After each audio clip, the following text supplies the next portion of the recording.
Así era la vida en América antes de Cristóbal Colón.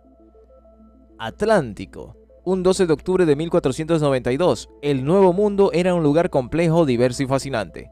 Al contrario de lo que hicieron creer muchos europeos de la época, el continente estaba muy poblado y acogía sociedades dinámicas cuya sofisticación, en muchos casos, no tenía parangón en Europa. Bienvenidos a un día más a nuestro canal. Antes de comenzar esta travesía, te invitamos a dejarnos un gran me gusta y suscribirte a nuestro canal. Y también activar la campanita de notificaciones para que no te pierdas ninguno de nuestros próximos videos. Sin más nada que decir, podemos comenzar.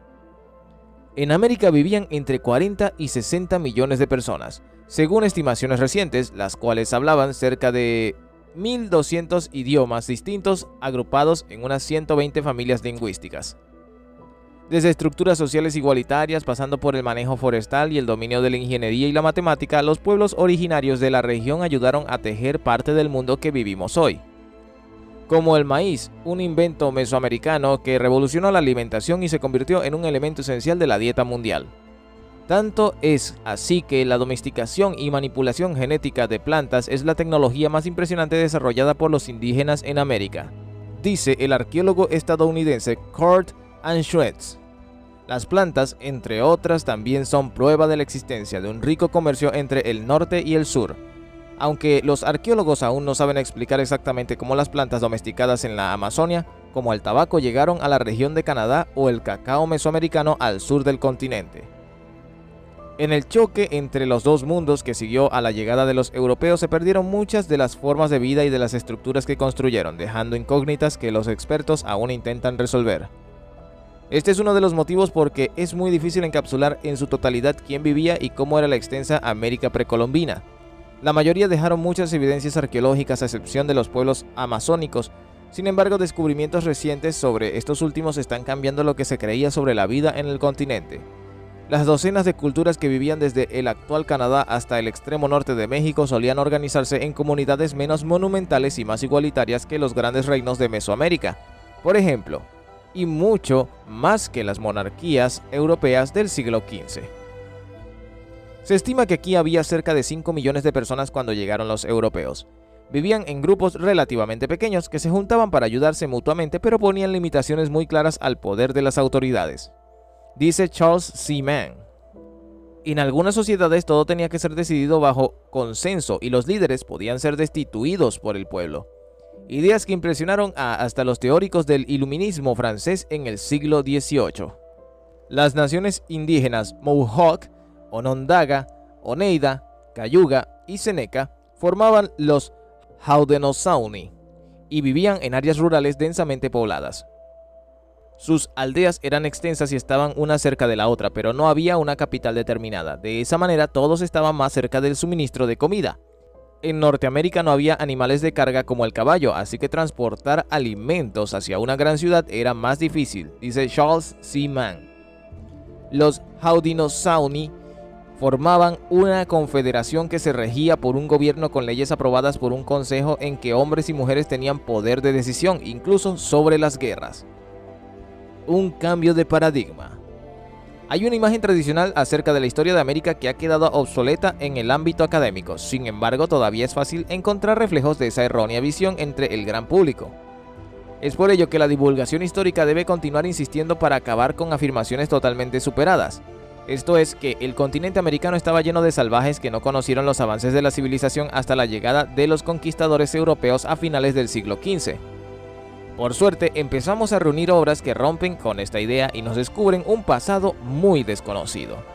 Charles C. Mann es autor de uno de los títulos más interesantes al respecto, 1491, una historia de las Américas antes de Colón. El autor nos avisa de un problema común: expolio. Hablar de la conquista de América es sinónimo de un expolio de recursos naturales que, según Charles C. Mann, continúa actualmente sumado a los ataques contra el medio ambiente. Las empresas buscan extraer cobre, antimonio y litio en tierras indígenas, en el oeste de Estados Unidos. El gobierno canadiense y las empresas petroleras están tratando de impulsar oleoductos a través de tierras indígenas en Canadá. Las operaciones ilegales de extracción de oro en Brasil están matando a los nativos y contaminando los ríos. Los pueblos del centro de México han estado luchando contra los mineros durante décadas. y solo en el último año los tribunales han afirmado que deben ser consultados antes de excavar, denuncia. Y así sucesivamente, el impulso para extraer recursos continúa en todo el hemisferio, en países de habla hispana, inglesa y portuguesa por igual. Abya Yala era el nombre de América. Abya Yala era el nombre de América antes de la colonización. Abya Yala significa tierra madura, viva en florecimiento. Los Guna, un pueblo originario de Colombia y Panamá, llamaban así al lugar que habitaban. Según las distintas etapas de su historia, los Guna se referían a este territorio de diferente forma. Cuaulagún Yala, Tagargún Yala, Tinya Yala y Abya Yala. Este último es el que coincidió con la llegada de los españoles. En la actualidad, muchos pueblos indígenas lo prefieren como nombre oficial del continente, en contraste con el nombre extranjero, América, que proviene del explorador italiano del siglo XVI, Amerigo Vespucci. En castellano, Américo Vespucio. En realidad, no hay pruebas históricas para afirmar que el nombre Abya Yala incluía a todo el continente, pero igualmente América designaba solo la parte conocida del mismo, porque en aquella época todavía no se tenía conciencia de que esas regiones formaban un continente más grande de lo que imaginaban. Por entonces, los europeos llamaban Nuevo Mundo o las Indias a aquellas tierras nuevas para ellos, pero no para sus habitantes nativos. Era el sistema de la mita, mecanismo de seguridad para la población, ya que en periodos de sequía, por ejemplo, venía de ahí la ayuda. La mita también fue esencial para mantener las obras y el movimiento de tropas por toda la red de caminos del imperio. El Estado ponía comida, textiles o sandalias en las callancas, almacenes construidos en las carreteras a un día caminando de distancia, para que los soldados, por ejemplo, pudiesen viajar liviano en sus campañas militares. En algunas regiones, las excavaciones arqueológicas sugieren que la conquista inca y su sistema de redistribución sirvió como un mecanismo nivelador entre las élites y el pueblo común, según Al-Conini. Pero eso no quiere decir que a todos les gustara la dominación inca que exigía, entre otras cosas, que se hablara el idioma del imperio, el quechua. Si los pueblos colaboraban, recibían como compensación las mejores tierras, pero si se rebelaban, las trasladaban a otra parte. Los incas llevaron a Bolivia gente que venía de la región de Ecuador. Lo mismo ocurre en Chile. Eso muestra la capacidad enorme que tenían de mover, organizar y planificar la sociedad, dice la investigadora. La mano de obra de los pueblos conquistados también sirvió para expandir la frontera agrícola del imperio. Gracias a la técnica de las terrazas construidas en las laderas del desafiante terreno andino, lograron cultivar maíz y papas, entre otros. Ese sistema, cuyos detalles siguen impresionando a los arqueólogos, permitió a los incas una expansión impresionante, pero no impidió las crisis políticas provocadas por la sucesión de soberanos. Una de ellas causó la división que culminó en la caída del imperio ante los españoles.